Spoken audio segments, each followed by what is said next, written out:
Class YouTube channel. आप सभी का आज की इस वीडियो में एक बार फिर से बहुत बहुत स्वागत है। आज हम देखने वाले हैं आरआरबी एनटीपीसी यानी कि रेलवे का जो एनटीपीसी का एग्ज़ाम आने वाला है, दिसंबर से स्टार्ट होने वाला है। तो उसमें जो हमारा जनरल अवेयरनेस का एक टॉपिक है, उसमें हमारा एक टॉपिक है भारत में परिवहन। ये काफ़ी अच्छा टॉपिक है और काफ़ी इम्पोर्टेंट टॉपिक है, क्योंकि आपको पता है कि जो रेलवे है, हमारा गवर्नमेंट का जो रेलवे विभाग है वो भी एक परिवहन का ही काम करता है। इसलिए इस टॉपिक से काफ़ी ज़्यादा क्वेश्चन बनने के चांसेस हैं। तो आज की वीडियो में हम देखेंगे कि भारत में कौन कौन से टाइप के परिवहन होते हैं, और आज की वीडियो में हम शुरू करेंगे रेलवे परिवहन। आज की वीडियो देखेंगे अगर आप, तो आपको देखने के बाद खुद ही पता चल जाएगा कि ऐसी वीडियो आपको यूट्यूब पे कहीं पे भी नहीं मिलेगी। चाहे वो लाइव पढ़ाते हो, चाहे जैसे पढ़ाते हो, आपको इतना ज़्यादा कंटेंट एक वीडियो में कहीं पे भी नहीं मिलेगा। और सारी चीज़ें अपडेटेड हैं, तो कोई भी गलती के चांसेस नहीं है इसमें। और इसके बाद मैं बता दूं कि अगर आप लोग पूरी वीडियो देखते हैं तो आपको रेलवे परिवहन से रिलेटेड कोई भी क्वेश्चन ऐसा नहीं है जो आपके एग्ज़ाम में आ सकता है और वो इस वीडियो में ना मिले। अगर आप लोगों को फिर भी लगता है कि कोई क्वेश्चन आप लोगों को लगता है कि कुछ छूट गया है, तो मुझे कमेंट बॉक्स में बताइएगा। मैं आगे से उस चीज़ को भी वीडियो में इंक्लूड करने की कोशिश करूँगा। तो चलिए दोस्तों, शुरू करते हैं आज की वीडियो। यहाँ पे देखिए, आरआरबी एनटीपीसी के लिए एक टॉपिक है हमारा भारत में परिवहन, और पार्ट 1 मैंने यहाँ पे लिख दिया है क्योंकि रेलवे परिवहन है पार्ट 1 में। अब पार्ट 2 जब आएगा तो जितने प्रकार के भी मैं दिखाऊंगा कौन कौन से परिवहन होते हैं भारत में, और सभी के लिए एक एक पार्ट लेके आऊँगा, तो सभी वीडियोज़ को ध्यान से देखिएगा। तो चलिए दोस्तों, शुरू करते हैं आज की वीडियो। और हाँ, आज की वीडियो में रटना मना है, यानी कि आपको रटना नहीं है, सिर्फ याद करना समझना है। रटने वाली कोई चीज़ आज की वीडियो में ऐसी, अगर मेरी वीडियोज़ देखते हैं उसमें रटना अगर आपको पड़े कोई चीज़, तो बेकार है मेरी वीडियो देखने से। तो चलिए देखते हैं। भारत में परिवहन देख लीजिए, यहाँ पे हेडिंग है। उसके बाद यहाँ पे देख लीजिए लिखा गया है भारत में परिवहन के प्रकार। तो परिवहन के मुख्य प्रकार भारत में कौन कौन से, आपको पता है कि स्थल परिवहन होता है, जल परिवहन है और वायु परिवहन है। मुख्य रूप से 3 परिवहन के प्रकार हैं भारत में। और जो हमारा स्थल परिवहन है, इसी में हमारा सड़क परिवहन आता है, और इसी में देख सकते हैं हमारा रेल परिवहन आता है। ठीक, तो ये सारी चीज़ें मैंने चार्ट के माध्यम से आपको समझाने की कोशिश की है कि यहाँ पे अगर आप लोगों को देखना है, सबसे पहले मैं दिखाऊंगा आपको आज की वीडियो में रेल परिवहन। उसका नेक्स्ट वीडियो जो मैं बनाऊंगा उसमें सड़क परिवहन दिखा दूंगा, जिससे आपका स्थल परिवहन पूरा कंप्लीट हो जाएगा। उसके बाद एक वीडियो आएगी जल परिवहन के ऊपर, उसके बाद लास्ट में एक वीडियो आएगी वायु परिवहन पे। तो 4 वीडियो बनेंगी, 4 पार्ट बनेंगे, जिसमें आपका पूरा जो इंडिया में ट्रांसपोर्टेशन सिस्टम है वो सारा कवर हो जाएगा। तो देख लेते हैं एक बार चार्ट को। यहाँ पे देख लीजिए, स्थल परिवहन है, सड़क परिवहन, जिसमें पहला हेडिंग है सड़क परिवहन। सड़क कितने प्रकार की होती है, मुख्य रूप से राष्ट्रीय राजमार्ग होती हैं, यानी कि नेशनल हाईवे जिसको कहते हैं। राज्य राजमार्ग होती हैं, यानी कि स्टेट हाईवे। शहर सिटी की जो सड़कें होती हैं, और ग्रामीण सड़कें होती हैं। ये 4 तरीके की सड़कें होती हैं। उसके बाद इसको डिटेल में पढ़ेंगे हम, सड़क परिवहन का जो वीडियो बनाऊंगा उसमें। उसके बाद आप देख सकते हैं जल परिवहन है। जल परिवहन के अंतर्गत 2 तरीके के होते हैं, अंतर्राष्ट्रीय आंतरिक जल परिवहन और बाहरी जल परिवहन। आंतरिक में जो होता है, जो हमारी नदियाँ होती हैं, जो हमारे देश के अंदर ही एक दूसरे को जोड़ती हैं, एक दूसरे शहरों को जोड़ती हैं, एक दूसरे स्टेट को जोड़ती हैं, उसको आंतरिक परिवहन कहते हैं। और उसके बाद बाहरी जल परिवहन होता है, जो सागर हैं, महासागर हैं, जिससे एक देश से दूसरे देश में सामान भेजा जाता है, या फिर लोग ट्रैवल करते हैं जल माध्यम से, उसको कहते हैं बाहरी जल परिवहन, यानी कि उसमें महासागर लिख दिया गया है। और दोनों में हमारे बंदरगाह होते हैं, दोनों उसमें हम डिस्कस करेंगे। जब जल परिवहन पढ़ेंगे तो उसमें बंदरगाह भी हम डिस्कस करेंगे। उसके बाद आप देख सकते हैं लास्ट में है यहाँ पे वायु परिवहन। वायु परिवहन में भी 2 तरीके का है, घरेलू विमान सेवा, यानी कि जैसे कि आप बनारस से बैठे, बनारस के बाबतपुर हवाई अड्डे से बैठे और लखनऊ के हवाई अड्डे पे उतर गए, इसी तरीके से इसको कहते हैं हमारा घरेलू विमान सेवा, यानी कि आप बम्बई से चल के दिल्ली उतर गए, उसको कहते हैं घरेलू विमान सेवा। उसके बाद एक है हमारा अंतर्राष्ट्रीय विमान सेवा, जैसे कि आप दिल्ली से उड़े इंदिरा गांधी हवाई अड्डे से, और आप चले गए लंदन या फिर चले गए अमेरिका, उसको कहते हैं अंतर्राष्ट्रीय विमान सेवा। ये हो गया 2 तरीके की विमान सेवाएं हो गई, इसको भी पढ़ेंगे उस वीडियो में। उसके बाद देख लीजिए, अब आता है हमारा रेल परिवहन। रेल परिवहन में हम क्या क्या पढ़ने वाले हैं, पटरियों के प्रकार, यानी कि पटरियाँ कितनी प्रकार की होती हैं। रेलवे जोन, भारत में कितने रेलवे जोन हैं, काफ़ी कन्फ्यूजिंग टॉपिक है ये, काफ़ी लोगों को अभी लेटेस्ट अपडेट नहीं पता है कि कितने जोन हैं। रेलवे मंडल के बारे में पढ़ेंगे। उसके बाद यहाँ पे एक हमारा है स्थल परिवहन में एक और इसमें पॉइंट है पाइपलाइन, यानी कि गैस पाइपलाइन जो होती है, जैसे कि विदेशों से, अब ट्रक से या फिर किसी चीज़ से तो आता नहीं है हमारे देश में गैस, पाइपलाइन बिछी हुई है, पाइपलाइन के माध्यम से ही गैस आता है, पाइपलाइन के माध्यम से ही तेल आता है। ठीक, इसको पढ़ेंगे। अब इतनी सारी चीज़ें हो गई जो हमको पढ़ना है। ठीक, इतनी सारी चीज़ें जो हो गई, हमको भारत में परिवहन के बारे में पढ़ना है, इतनी सारी चीज़ें। अब हम आज का टॉपिक शुरू करते हैं। भारत में जो हमारा रेल परिवहन है उसके बारे में यहाँ पे शुरू करते हैं, देर नहीं करते हैं। अब यहाँ पे देख लीजिए लिखा गया है भारत में रेल अंग्रेज़ों की देन है। सही सी बात है, इसमें कोई बुरा मानने वाली बात नहीं है कि अंग्रेज़ों ने ही भारत को ट्रेन दिया है, उन्होंने ही भारत में रेलवे का स्टार्ट किया था। तो ये कह सकते हैं कि भारत में जो रेल है वो अंग्रेज़ों की देन है। उसके बाद देख लीजिए यहाँ पे अब जल्दी जल्दी टॉपिक को पढ़ते हैं। काफ़ी बड़ी वीडियो नहीं बनाऊंगा, आप लोग अगर पूरी वीडियो ध्यान से देख लेते हैं 20 से 25 मिनट या 30 मिनट की, तो मैं ये गारंटी देता हूँ कि इतना सारा कंटेंट आपको अदर यूट्यूब चैनल पे 2 से ढाई घंटे की वीडियो देखेंगे तो भी नहीं मिलेगा। तो चलिए देखते हैं। अब यहाँ पे पटरियों के प्रकार देख लीजिए। यहाँ पे 3 प्रकार की पटरियाँ होती हैं, ब्रॉड गेज, मीटर गेज और नैरो गेज।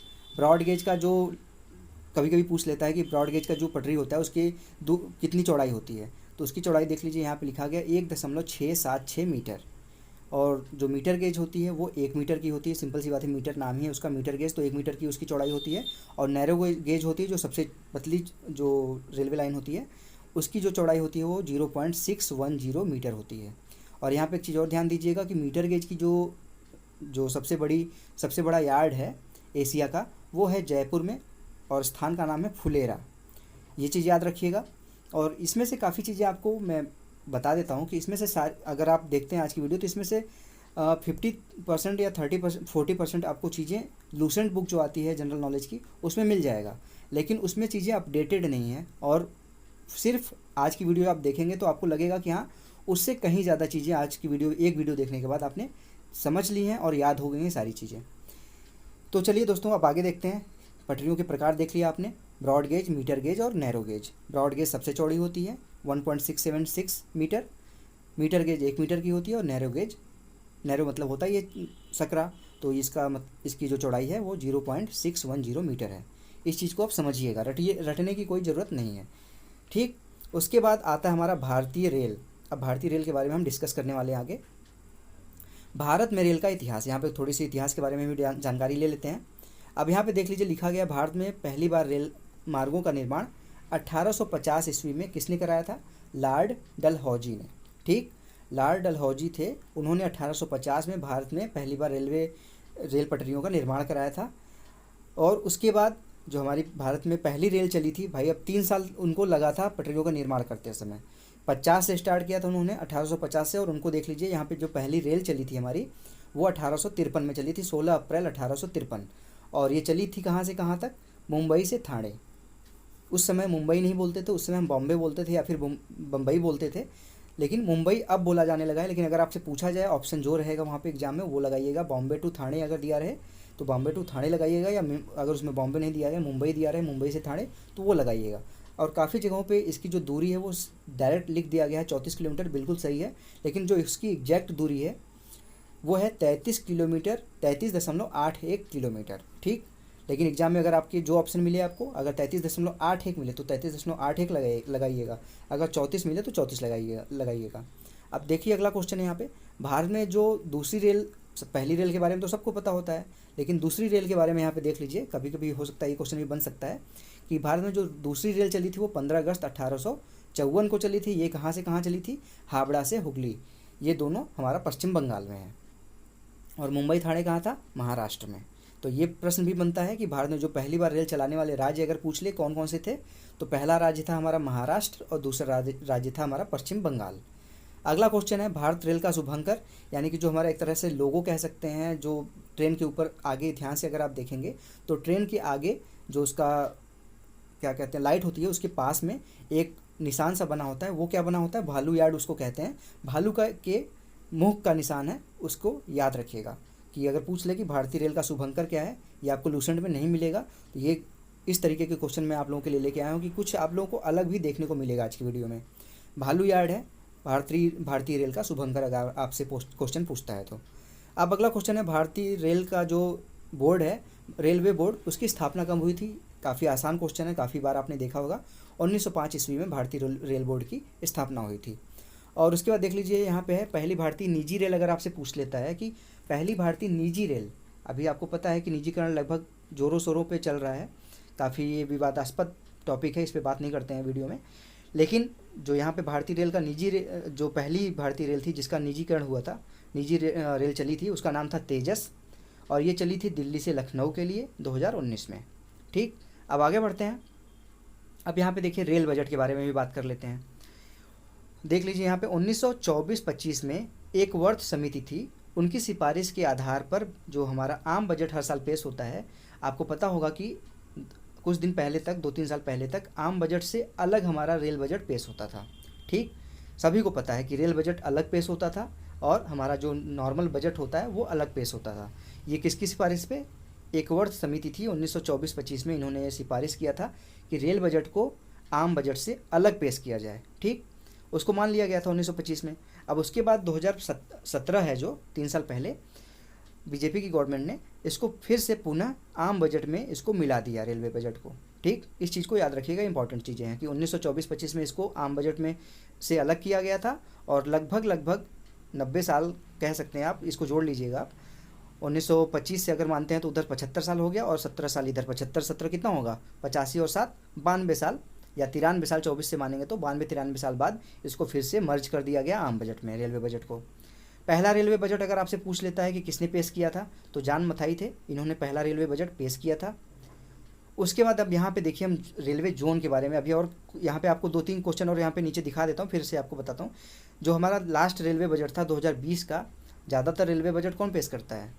रेल मंत्री करते हैं। लेकिन यहाँ पे हमारा जो 2020 का रेल बजट था, इसको हमारी जो निर्मला सीतारमण जी हैं, फाइनेंस मिनिस्टर, इन्होंने पेश किया था। ठीक, इसके बाद अब यहाँ पे रेल जोन के बारे में अब देखते हैं। रेल जोन अच्छे से समझने की कोशिश करिएगा, सबसे इंपॉर्टेंट टॉपिक है ये। रेलवे से अगर क्वेश्चन बनता है तो इससे ज़रूर क्वेश्चन 1-2 देखने को मिलेंगे आपको। अब इसको समझने की कोशिश करिएगा। थोड़ा सा मैं इसको छोटा कर देता हूँ जिससे आपको सारी चीज़ें एक साथ दिख जाए। यहाँ पे देखिए रेल जोन लिखा गया है और आप यहाँ पे देखेंगे कि मैंने दिशाओं में इसको बांटा है। अब आप सभी लोग जो थोड़ा बहुत आपको नॉलेज होगा दिशा का, दिशा मेन तरीके कितनी होती हैं? 4 दिशाएं होती हैं, और जो उप दिशाएं होती हैं वो 4 और होती हैं। उन्हीं चारों दिशाओं से मिलकर उप दिशाएं बनती हैं। ठीक, तो यहाँ पे देख लीजिए, सबसे पहले देखिए लिखा गया है दाहिने साइड पूर्व उत्तर रेलवे, यानी कि पूर्व यहाँ पे है, ईस्ट यहाँ पे है, यानी कि पूर्व दिशा यहाँ पे है, जो कलकत्ता लिखा गया है। फेयरली प्लेस वो है पूर्व आपका, तो पूर्व के अपोजिट होता है पश्चिम। ऊपर की तरफ देखेंगे तो आप उत्तर रेलवे है और नीचे की तरफ देखेंगे तो आप दक्षिण रेलवे है। ठीक, उसके बाद इन दोनों के बीच में 4 दिशाएं और होती हैं, जिसको मैंने अभी बताया कि उप दिशाएं होती हैं। उत्तर पूर्व कहेंगे इसको, पूर्व और उत्तर के बीच में उत्तर पूर्व होता है, पूर्व और दक्षिण के बीच में दक्षिण पूर्व होता है, दक्षिण और पश्चिम के बीच में दक्षिण पश्चिम होता है, और उत्तर और पश्चिम के बीच में उत्तर पश्चिम होता है। बस इतना आप याद रखिएगा, आपको सारी चीज़ें मैं अभी ट्रिक से आपको याद करा दूंगा। अब यहाँ पे देखिएगा सारी दिशाएं, आप अगर आपको मान लीजिए भूल भी जाता है, एक बार मान लीजिए कि आपको भूल जाता है, समझ नहीं पा रहे हैं आप इसको, लेकिन आप देखेंगे तो समझ जाएंगे। अभी मैं थोड़ा सा बस 1 मिनट टाइम दीजिए, आपको सारी चीज़ें समझा दूंगा, रखने की कोई ज़रूरत नहीं है। लेकिन मान लीजिए एग्जाम में आपको भूल भी जाता है, तो इस फिगर को याद रखिएगा कि दिशाओं को कितना बांटना है? 4 मुख्य दिशाओं को बांटना है, उनके बीच 4 उप दिशाओं में बांटना है। ठीक, अब उसके बाद दिशाओं का नाम लिख लेना है आपको, जैसे कि पूर्वोत्तर रेलवे लिखा है यहाँ पे मैंने कलकत्ता के ऊपर, ये देखिएगा पूर्वोत्तर रेलवे है। उसके बाद उसके अपोजिट पश्चिम रेलवे है, ऊपर उत्तर रेलवे है और नीचे दक्षिण रेलवे है। इसको कर लिया, उसके 4 उप दिशाओं में बांट लिया, इतना तो बांट लेंगे आसानी से। अब उसके बाद क्या याद रखना है आपको? नीचे की ये लाइन याद रखनी है। ठीक, नीचे की लाइन थोड़ी सी बनाई हुई है मेरी, अभी आगे 2 लाइनें और दिखाऊंगा आपको। बस ये 3 लाइनें कोशिश करिएगा कि याद कर लीजिए। इसके बाद आपको रेलवे जोन याद करने की ज़रूरत कभी नहीं पड़ेगी, समझने की बस ज़रूरत है। यहाँ पे देख लीजिए, काफ़ी थोड़ा सा मज़ेदार है, इसको आप पढ़ाई में थोड़ा सा मज़ा अगर लेके चलेंगे तो याद भी हो जाएगा। दिल जला मेरा क्यों चलकर के गोरखपुर जा रहे हैं, इसको आप समझना है भाई। ट्रिक बनाई जाती है तो आपके समझने के लिए बनाई जाती है, उसकी मीनिंग ज़रूरी नहीं कि कुछ निकले, लेकिन आपको समझना है बस। यहाँ पे दिल जला मेरा क्यों चलकर के गोरखपुर जा रहे हैं, यहाँ पे दिल से क्या होगा? द से आप पहले अक्षर को बस पकड़िएगा। द से क्या होगा? दिल्ली। ज से क्या होगा? जयपुर। म से मेरा है तो म है, म से मुंबई, क्यों का कर्नाटक, क है तो कर्नाटक, च से चल के, च से चेन्नई हो जाएगा, कर के यानी कि कर से एक हो जाएगा कलकत्ता, और के से हो जाएगा एक कलकत्ता, यानी कि कलकत्ता 2 बार आएगा आपका। ठीक, उसके बाद गोरखपुर का तो गोरखपुर दिख ही रहा है। तो यहाँ पे कितने आपके जोन आपके क्लियर हो गए? दिल्ली 1, जयपुर 2, मुंबई 3, कर्नाटक 4, चेन्नई 5, कलकत्ता 2 बार है तो 7, एक गोरखपुर 8। ठीक, 8 जोन हो गए, 8 दिशाएं आपने बांटी थी तो 8 जोन हो गए। अब इसके बाद जो आपको पता है कि दिल जला मेरा चल करके क्यों करके गोरखपुर जा रहे हैं, तो इसको आपको बस यहाँ पे जो उत्तर रेलवे है यहाँ से रखना शुरू करना है। दिल था, दिल से दिल्ली था, उत्तर रेलवे के पास दिल्ली रख दीजिए। अब आइए एंटी क्लॉक चलना है आपको, क्लॉकवाइज मतलब नहीं चलना है, एंटी क्लॉक चलना है, यानी कि घड़ी जिस दिशा में घूमती है उसकी विपरीत दिशा में आपको घूमना है, और जो आपको अभी मैंने ट्रिक बताया उसी के हिसाब से रखते चले जाना है। दिल से दिल्ली हो गया, उत्तर रेलवे पे रख दिया। अब मैंने बोला कि घड़ी को उल्टी दिशा में चलना है, तो उल्टी दिशा में क्या आ रहा है, उत्तर पश्चिम रेलवे। अब दिल जला था, जला से ज था, ज से जयपुर था, जयपुर रख दीजिए। मेरा से क्या था, मुंबई था, तो मुंबई पश्चिम रेलवे पे रख दीजिए। अब ये याद रखिएगा कि मुंबई में जो है हमारे 2 रेलवे जोन हैं, इस चीज़ को ध्यान दीजिएगा। कलकत्ता में हमारे 3 रेलवे जोन हैं, इस चीज़ को ध्यान दीजिएगा। अभी आगे मैं दिखाऊंगा कौन कौन से तीनों हैं और ये दोनों। अब यहाँ पे पश्चिम रेलवे पे मुंबई है, चर्च गेट, ठीक। फिर आता है हमारा मेरा से मुंबई हो गया। उसके बाद क्या था, क्यों था, क्यों से कर्नाटक था, दक्षिण पश्चिमी रेलवे पे कर्नाटक है, हुबली है। उसके बाद क्या है, चल से क्या था, चेन्नई था, तो दक्षिण रेलवे पे चेन्नई हो जाएगा।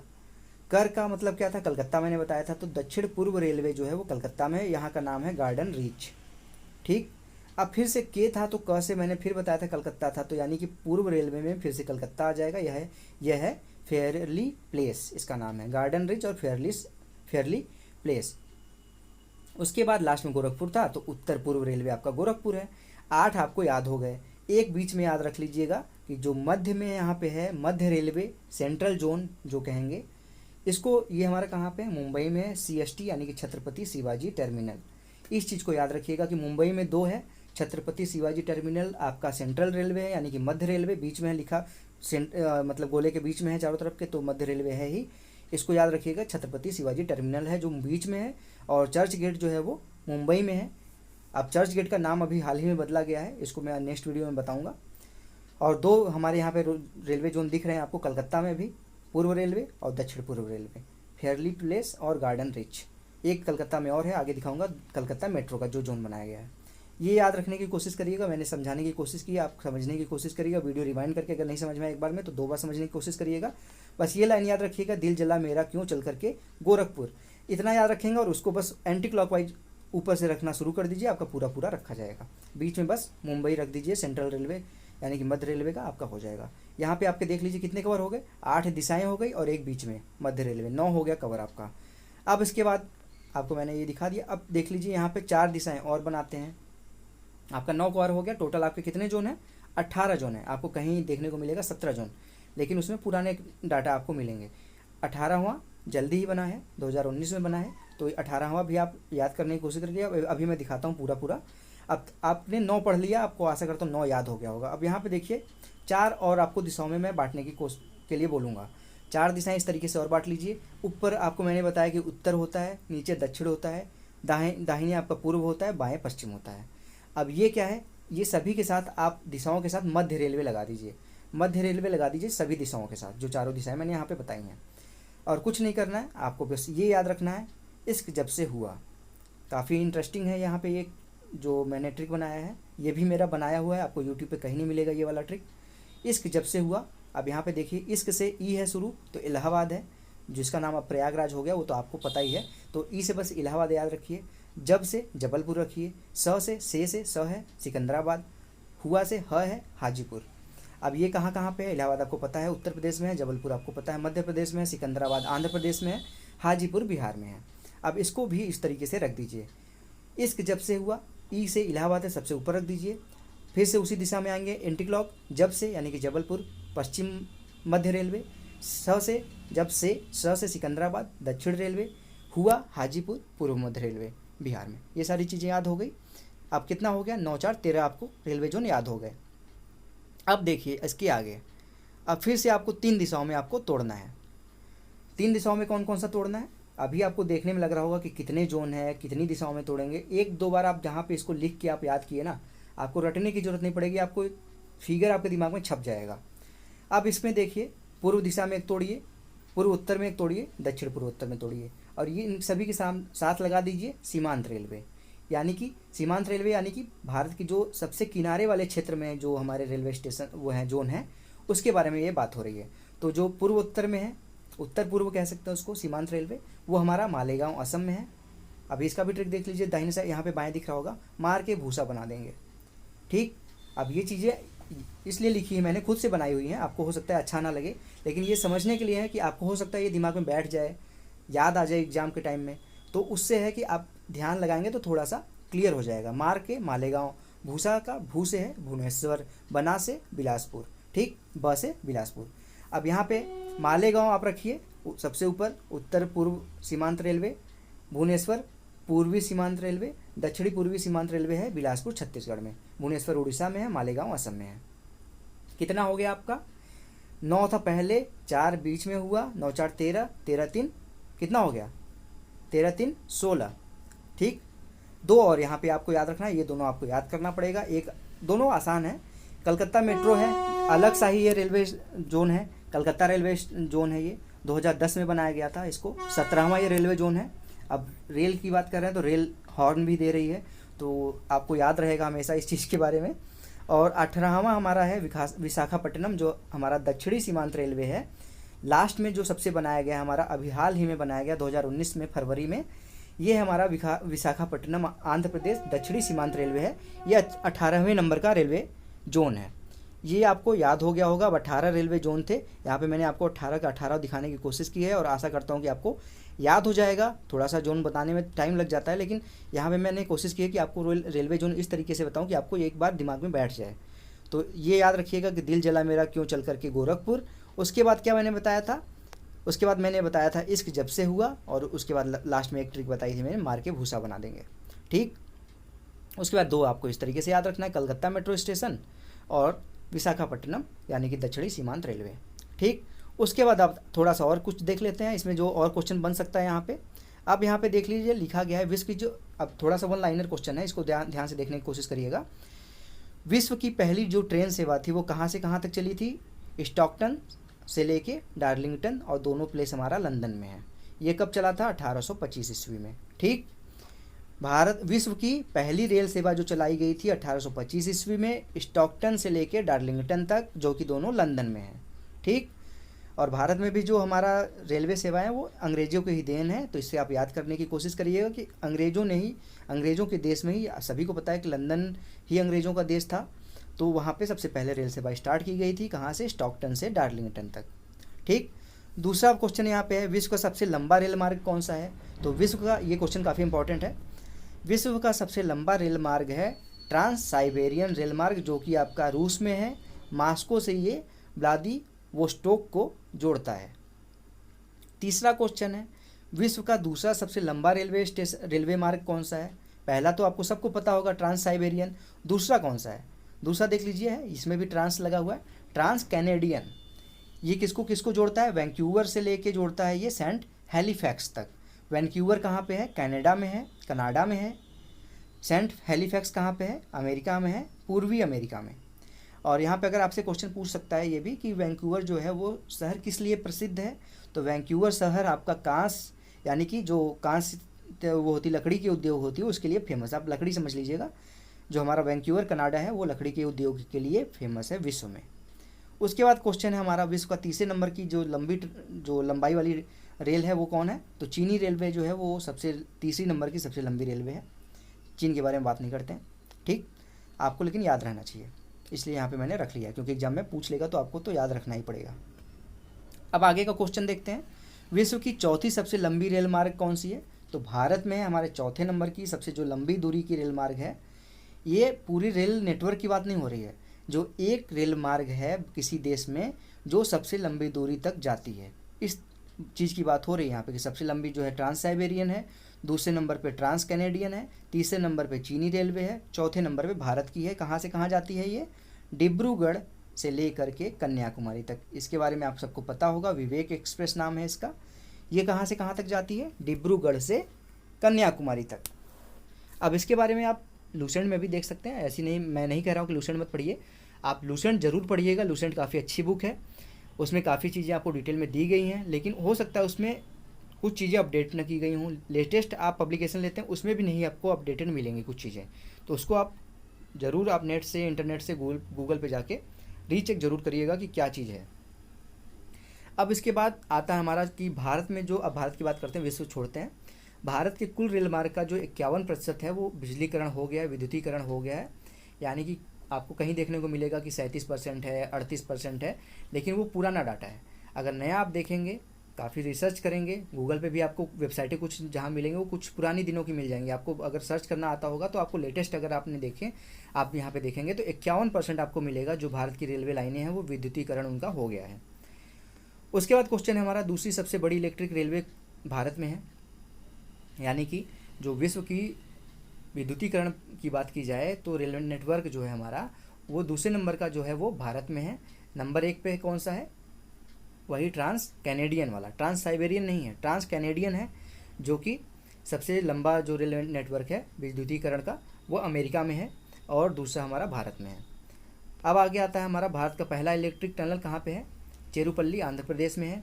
भारतीय रेल जो है वो रोजगार देने के मामले में दुनिया भर में 5वें नंबर पे है। सरकारी उपक्रमों की बात हो रही है यहाँ पे कि भारतीय जो रेल है वो रोजगार देने के मामले में विश्व में 5वें नंबर पे, सोच सकते हैं कितनी ज़्यादा रोजगार देती है। अब इसके बाद आता है क्वेश्चन कि भारत जो रेलवे है वो भारतीय रेल भारत में जो है वो सबसे ज़्यादा नौकरियां देती है, रोजगार देती है, ये चीज़ याद रखिएगा। अब इसके बाद है क्वेश्चन, भारतीय रेल प्रतिदिन की बात की जाए तो 3.4 करोड़ लोगों को सेवा प्रदान करती है, यानी कि 3.4 करोड़ लोग डेली भारतीय रेल का यूज करते हैं, उस पर जाते हैं, कहीं ट्रैवल करते हैं, इसकी बात ये है यहाँ पे। अब यहाँ पे अगला है भारतीय रेल प्रशासन के बारे में हम ध्यान से थोड़ा देख लेते हैं। तो इसको जो भारतीय रेल प्रशासन है इसको 4 भागों में बांटा गया है। सबसे ऊपर आता है हमारा रेल मंत्रालय, जो हमारे उसके हेड होते हैं वो रेल मंत्री कहे जाते हैं। हमारे प्रेजेंट टाइम में रेल मंत्री कौन है, एक ही होंगे, पीयूष गोयल जी हैं। रेलवे मंत्री हमारे पीयूष गोयल हैं। रेल मंत्रालय के जो हेड होते हैं उनको कहते हैं रेलवे मंत्री। इसके बाद रेलवे बोर्ड आता है हमारा, रेलवे बोर्ड के अध्यक्ष हैं वीके यादव, विनोद कुमार यादव, यहाँ विनोद यादव लिखा गया है, वीके यादव कहते हैं इनको। उसके बाद आता है हमारा रेलवे जोन, सबसे ऊपर क्या है, रेल मंत्रालय, फिर रेलवे बोर्ड, फिर रेल जोन, फिर चौथा है रेल मंडल। ठीक, जो रेलवे जोन के हेड होते हैं उनको कहते हैं जोन प्रबंधक, और जो हमारे डिवीज़न रेल मंडल के होते हैं उनको कहते हैं डिवीज़न रेलवे मैनेजर, यानी कि डीआरएम ऑफिस आपने सुना होगा। ये 4 हिस्सों में बांटा गया है, इसको अच्छे से पढ़ लीजिएगा।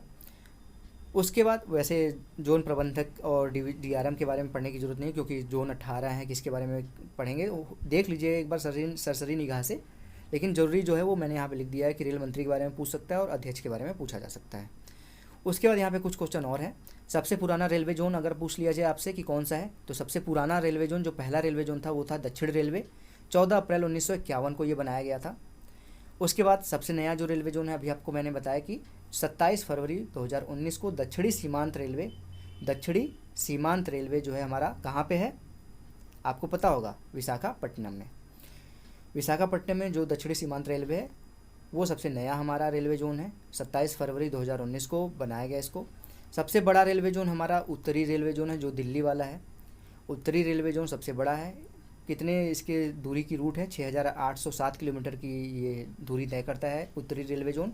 इसका निर्माण हुआ 14 अप्रैल 1952 को, यानी कि दूसरे नंबर पे अगर पूछ लिया जाए कि सबसे पुराना, तो आपको पता है कि आपका हो गया दक्षिणी रेलवे।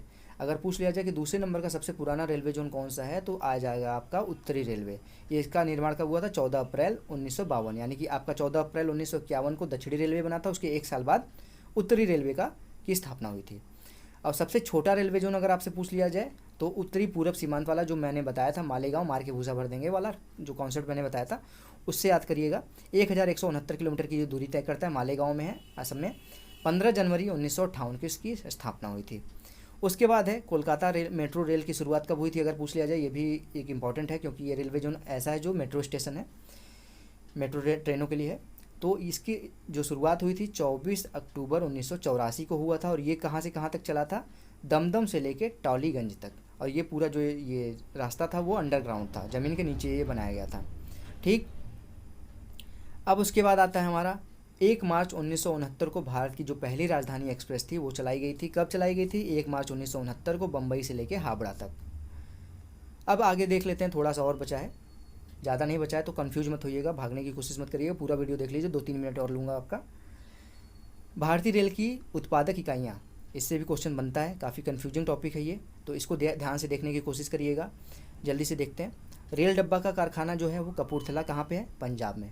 एक कपूरथला, काफ़ी लोग कंफ्यूज होते हैं कि कपूरथला आपका एक लखनऊ में है, तो वहाँ पे नहीं है, कपूरथला ये पंजाब की बात की जाती है। रेल डब्बा कारखाना है। एकीकृत रेल डब्बा कारखाना कहाँ है? पेरम्बूर, चेन्नई में। अब यहाँ पे आप कंफ्यूज होंगे कि रेल डब्बा कारखाना और एकीकृत रेल डब्बा कारखाना क्या है।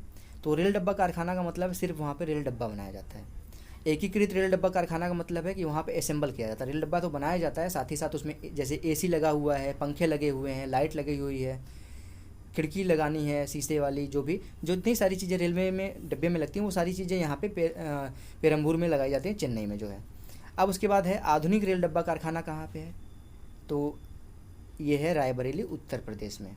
आधुनिक, जो कि अब जो पहले के डब्बे जो बनते थे वो ऊपर के दोनों जो मैंने बताया वहाँ बनते हैं। आधुनिक जो रेल डब्बा बनता है वो बनता है रायबरेली, उत्तर प्रदेश में। रेल पहिया बनाने का कारखाना कहाँ पे है? रेल पहिया बनाने का कारखाना है, ये अगर आप लूसेंट में देखेंगे तो चितरंजन दिखेगा आपको, पश्चिम बंगाल में जो। लेकिन यहाँ पे एक चीज़ मैं बता दूँ, अभी आप ध्यान से सुनिएगा।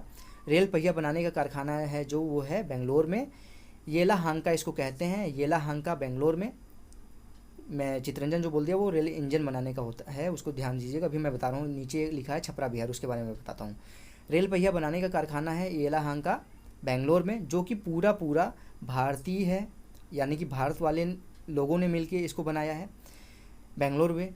लेकिन जो छपरा वाला है वो, उसमें फ्रांस की एक कंपनी है, उसके सहयोग से वो बनाया गया है वो कारखाना। इसलिए अगर ये क्वेश्चन बनता है कि पूर्ण रूप से भारतीय कारखाना कौन सा है रेल पहिया बनाने का, तो येलाहांका बेंगलोर में है जो। और इस तरीके से पूछे कि फ्रांस की मदद से कौन से कारखाने का निर्माण किया गया जहाँ पर रेल पहिया बनाया जाता है, वो छपरा बिहार में है। अब आता है अगला हमारा विद्युत इंजन बनाने का कार्य, या कह सकते हैं इसको कार्यशाला। ठीक, तो कार्यशाला और कारखाने में आप समझने की कोशिश करिएगा कि क्या क्या अंतर है। तो विद्युत रेल इंजन बनाने का कार्यशाला है वो चितरंजन, पश्चिम बंगाल में है। और विद्युत रेल इंजन बनाने का कारखाना जो है वो मधेपुरा, बिहार में है। ठीक, और इसमें भी वही चीज़ है कि जो पुराना है वो चितरंजन पश्चिम बंगाल वाला है, पहले से है। वो दुनिया का सबसे बड़ा रेल इंजन बनाने का कारखाना है।